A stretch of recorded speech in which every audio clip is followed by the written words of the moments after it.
បាទសូមគោរពនឹងជម្រាបសួរពុកម៉ែបងប្អូននៅក្នុងបណ្ដាញសង្គម YouTube ទាំងអស់ជាទីមេត្រីជួបជាមួយនឹងខ្ញុំបាទសាជាថ្មីទៀតហើយក្រុងយុងសហើយពេលនេះដែរគឺខ្ញុំបាទមានអត្ថបទមួយទាក់ទងទៅនឹងការបង្ក្រាបគ្រឿងញៀនទៀតហើយដែលការបង្ក្រាបនេះធ្វើឡើងនៅថ្ងៃទី16ខែវិច្ឆិកាឆ្នាំ2017វេលាម៉ោង 13:52 នាទីដែលអត្ថបទនេះដែរគឺខ្ញុំបានដកស្រង់ចេញពីគេហទំព័រកោះសន្តិភាពដែលចំណងជើងនោះគឺគេដាក់ថាម្នាក់សុទ្ធតែដល់កំពូលហើយចាប់មិនចេះអស់បាទដល់កំពូលយ៉ាងណាដែរប្រិយមិត្តបាទអញ្ចឹងសូមកុំឲ្យខាត់ពេលយូរសូមពុកម៉ែបងប្អូនតាមដានស្ដាប់ជាមួយខ្ញុំបាទដូចតទៅកម្លាំងការិយាល័យប្រឆាំងគ្រឿងញៀនខេត្តនិងកម្លាំងប៉ុស្តិ៍នគរបាលរដ្ឋបាលសង្កាត់ស្លក្រាមកម្លាំងប្រជាការពារភូមិបានចុះបង្ក្រាបករណីរសារទុកនិងចាត់ចែងឲ្យប្រើប្រាស់ដោយខុសច្បាប់នៅសារធាតុញៀនហើយការខកខ្លួនបានធ្វើឡើងនៅវេលាម៉ោង 8:00 នាទីថ្ងៃទី15ខែវិច្ឆិកាឆ្នាំ2017នៅចំណុចភូមិបឹងដូនប៉ាសង្កាត់ស្លក្រាមក្រុងនិងខេត្តសៀមរាបជនសង្ស័យទាំង5នាក់ជនសង្ស័យទាំង5នាក់ដែលទី1នោះគឺមានឈ្មោះថាឈុំសេរីមានភេទប្រុសអាយុ17ឆ្នាំទីលំនៅនៅក្នុងភូមិត្រាំងសង្កាត់ស្លក្រាមក្រុងនិងខេត្តសៀមរាបរីឯទី2នោះគឺឈ្មោះស្ងួនសម្បូរភេទប្រុសអាយុ18ឆ្នាំទីលំនៅឋានស្ថិតនៅក្នុងភូមិស្លក្រាមសង្កាត់ស្លក្រាមក្រុងនិងខេត្តសៀមរាបរីឯទី3ឈ្មោះពៅពិសិដ្ឋហៅញ៉ាភេទប្រុសអាយុ17ឆ្នាំ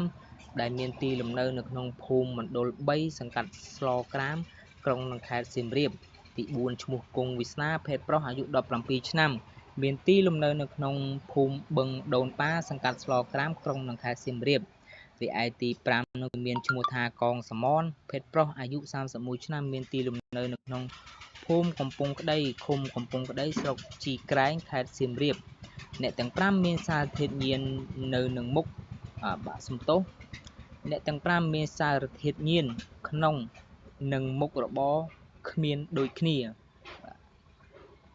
មានន័យថាគឺ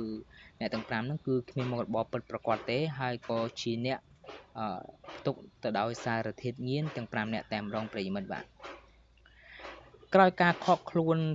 កម្លាំងសមត្ថកិច្ចបានដកហូតវត្ថុតាងរួមមានម្សៅមេតង់ហ្វេតាមីនប្រភេទម៉ាតកកចំនួន4កញ្ចប់ស្មើនឹងទម្ងន់ 0.8 ក្រាមនិងទាំងសម្បកទូរស័ព្ទដៃចំនួន5គ្រឿង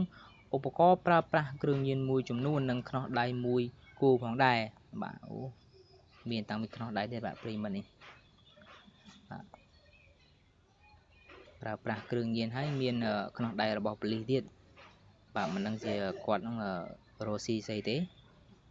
បាទហើយបច្ចុប្បន្ននេះគឺជនសង្ស័យទាំង5នាក់និងវត្ថុតាងត្រូវបានកម្លាំងជំនាញកសាងសំណុំរឿងបញ្ជូនទៅសាលាដំបងខេត្តសៀមរាបនៅថ្ងៃទី16ខែវិច្ឆិកាឆ្នាំ2017ដើម្បីចាត់ការទៅតាមនីតិវិធីច្បាប់បាទអត្ថបទដែលខ្ញុំបានលើកយកមកអាននៅក្នុងពេលនេះគឺបានបញ្ចប់ទៅហើយសូមពុកម៉ែបងប្អូនជួយ Subscribe Channel របស់ខ្ញុំបាទម្នាក់មួយផងដើម្បីទទួលបាននូវអត្ថបទសារព័ត៌មានថ្មីៗទាន់ហេតុការណ៍នៅក្នុងសង្គមស្រុកខ្មែរជាចុងក្រោយខ្ញុំបាទសូមអរគុណសូមគោរពលា